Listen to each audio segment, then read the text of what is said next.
Okay, in this video I'm going to show you this useful tool again. It's the scraper, but it's so versatile. We also use it to turn over the sand. So once or twice a week, especially when the aquarium's establishing in the new early stages, like this one's 3 weeks old, that you just want to turn over the sand. It's super simple. You just hang the light off the auto feeder, you take the lid off as you've done before. And then you use the scraper, the back of the scraper. You see I've actually left the plastic cover on. That helps to protect the blade. The blade's quite sensitive and you want the blade in good condition to scrape the glass. So I just use the back of the scraper like that. And this is also a way that you can get down below the sand line up against the glass, because that can get quite dark and sort of manky as well.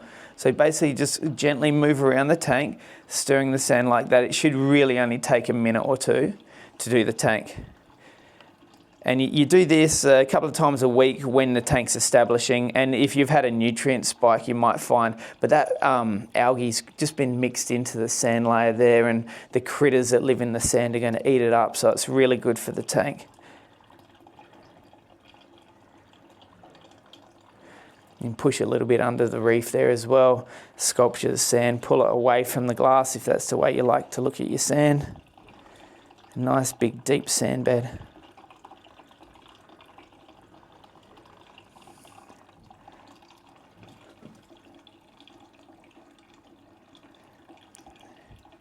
Simple as that. Okay, so now the sand's been turned over.